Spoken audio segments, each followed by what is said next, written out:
আপনারা চলে যাবেন প্লে স্টোরে। আমরা প্লে স্টোরে যাব। প্লে স্টোরে যাওয়ার পরে একটি কাঙ্ক্ষিত অ্যাপস আপনার ডাউনলোড করতে হবে। এই প্লে স্টোরে ঢোকার পরে সার্চ বাটনে ক্লিক করে আপনাদের লিখতে হবে ফটোরোম, PHOTOROM।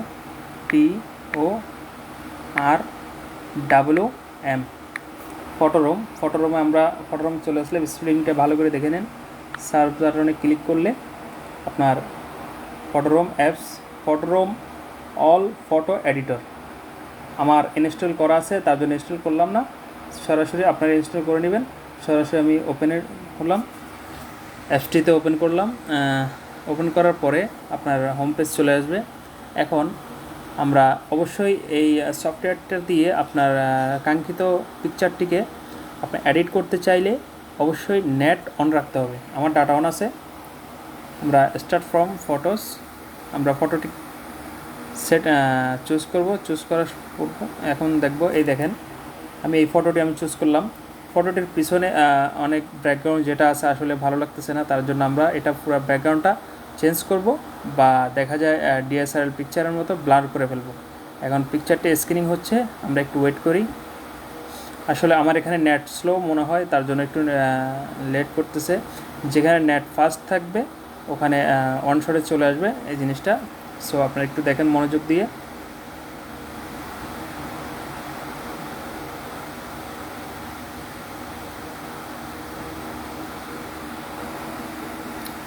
দেখুন ফটোটি স্ক্যানিং হওয়ার পরে আমার এই ফটোটি আমার সামনে চলে আসছে।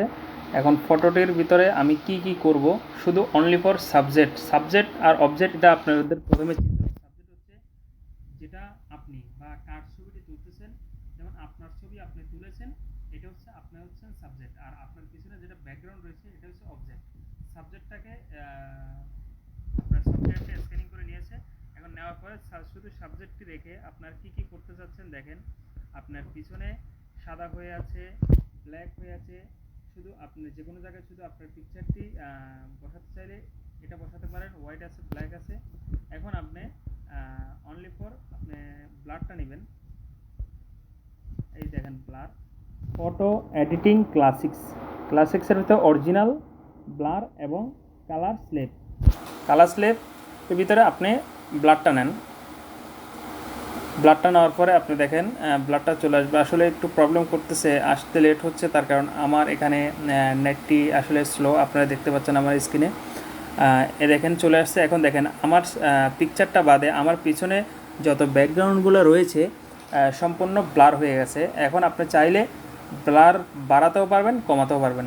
দেখেন ব্যাকগ্রাউন্ডটা আমরা ক্লিক করলাম, শুধু ব্যাকগ্রাউন্ড নিয়ে কাজ করব, আর অন্য কিছু নেই। ব্যাকগ্রাউন্ড আসলাম। এখন ব্যাকগ্রাউন্ডে যদি আপনারা ব্লার কমাতে বাড়াতে চান, এই দেখেন ব্লার লেখা আছে, ব্লারে ক্লিক করে এই বক্স এখানে বাড়ালে কমলে দেখেন বাড়ালাম, আমি ব্লারটা বেড়ে গেছে।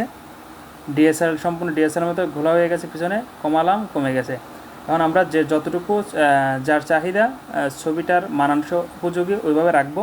রাখার পরে আমরা ডান দিয়ে দেব। ডান দিলে এখন আপনি যদি চান না আমি ব্যাকগ্রাউন্ডটা পুরোটা চেঞ্জ করে দেবো, এখানে আমি থাকবো না, তাহলে আপনি চাইলে আবার ব্যাকগ্রাউন্ডে ক্লিক করবেন। ক্লিক করার পরে এখানে দেখেন লেখা আছে দেখেন রিপ্লেসে টাচ করবেন। টাচ করার পরে আপনার চলে আসছে কালার, সার্চ, ফটো এবং ফেভারিট। যদি আপনার ফেভারিট কোনো পিকচার সেট করা থাকে আগের থেকে ওটাকে, তাহলে ওইভাবে করতে পারবেন। সার্চ দিলে সার্চ করে আনতে পারবেন এবং ফটো দিলে ওইভাবে আনতে পারবেন। আমরা সার্চের ভিতরে এখানে সফটওয়্যারতে কিছু দেওয়া আছে। এখানে দেওয়া আছে মনে করেন হোয়াইট স্ক্রিন, পোডিয়ামস, ওট এবং ব্ল্যাক, নেচার এবং ক্লোজ আপ। এখানে বিভিন্ন টপস আছে, এখানে নেচার দিবেন বা টপসে দিবেন, ক্লোজ আপ দিয়ে এখানে ক্লিক করলেন। এই পিকচারগুলো আপনি বাছাই করে যে কোনো একটা পিকচারের সামনে বসাতে দিতে পারেন। যেমন আমি এখানে এই পিকচারটা নিলাম। পিকচারে নেওয়ার পরে দেখেন অটোমেটিক্যালি আমার পিকচারের পিছনে সম্পূর্ণ ব্যাকগ্রাউন্ড চেঞ্জ হয়ে গেছে। এখন আপনি চাইলে এখানে একটা ক্লিক করবেন, ক্লিক করে আপনি ব্যাকগ্রাউন্ডটা নাড়াতে পারবেন।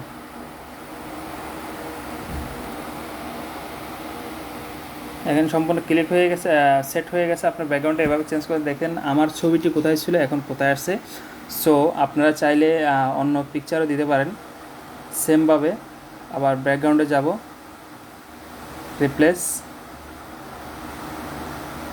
এবং চাইলে আপনার কোনো ফটো থাকলে আপনি ফটো দিতে পারবেন। এবং আমি এখান থেকে আরেকটা পিকচার নিলাম, মনে করেন যে আমি এটা দিব, দিবে দেখেন কত সুন্দরভাবে সেট হয়ে গেছে আমার পিকচারটি। আসলে আমরা অনেক সময় দেখা যায় ব্যাকগ্রাউন্ড অনেক চেক করে পিকচার তুলি, সেলফি নেই, তখন এই সফটওয়্যারটা থাকলে আপনার কোনো টেনশন নেই। এবং কোনো জায়গায় ঘুরতে গেছেন, অনেক সময় দেখা যায় বিচে যে কোনো জায়গায় DSLR দিয়ে ছবি তুলতে হয় 5 টাকা 10 টাকা, বিভিন্ন ধরনের লোক আসে ছবি তোলার জন্য, এগুলোর কোনো টেনশন নেই। আপনার স্মার্টফোন হলেই হবে, স্মার্টফোনের মাধ্যমে আপনি এই কাজটা করতে পারেন ফটো রুম সফটওয়্যারের মাধ্যমে। এভাবে আপনি মনে করেন যে যে কোনো ছবি আপনার প্রফেশনাল ছবি আকারে রূপান্তরিত করতে পারবেন। সো ভিডিওটি ভালো লাগলে আমার চ্যানেলটি সাবস্ক্রাইব করবেন, বেল বাটন ক্লিক করে আমার সাথে থাকবেন। সো আসসালামু আলাইকুম রহমতুল্লাহি ওয়া বারাকাতুহু। যদি আপনারা আমার ভিডিও থেকে কোনো কিছু শিখতে পারেন আমাকে কমেন্টস করে জানাবেন, আমি নেক্সট ভিডিও বানানোর জন্য উপকৃত হব। Thank you.